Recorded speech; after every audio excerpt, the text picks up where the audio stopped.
તો અમરેલી જિલ્લામાં ડીએપી ખાતરનો જથ્થો ફાળવવા તથા ડીએપી કે અન્ય ખાતર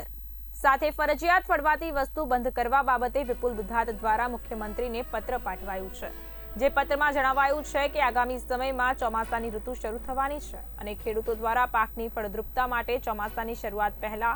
પાયામાં ડીએપી ખાતરની વાવણી કરવામાં આવે છે, પણ હાલમાં કંપનીઓ દ્વારા ખાતરની તંગી હોવાનું ખેડૂતોમાં વાતાવરણ ફેલાયું છે અને ખાતરની કંપનીઓ દ્વારા ડીએપી કે અન્ય ખાતરો સાથે ફરજિયાત વસ્તુ આપવા માટે મંડળીઓને કહેવામાં આવે છે અને ડીએપી કે અન્ય ખાતરો સાથે ફરજિયાત વસ્તુ આપવા માટે ઇરાદો પાર પાડવામાં હાલ ખાતરની તંગી હોવાનું વાતાવરણ જણાવી ખાતરની સાથે વસ્તુ લેવા મજબૂર બનાવે છે, જેથી જગતના તાત ખેડૂતોના હિતમાં તાત્કાલિક ખાતરનો જથ્થો ખેડૂતોને ફાળવવા રિલીઝ કરવામાં આવે તથા ખાતર સાથે ફરજિયાત અપાતી વસ્તુ બંધ કરવા બાબતે જિલ્લા પંચાયત સદસ્ય વિપુલભાઈ દુધાત દ્વારા મુખ્યમંત્રીને પત્ર પાઠવાયો।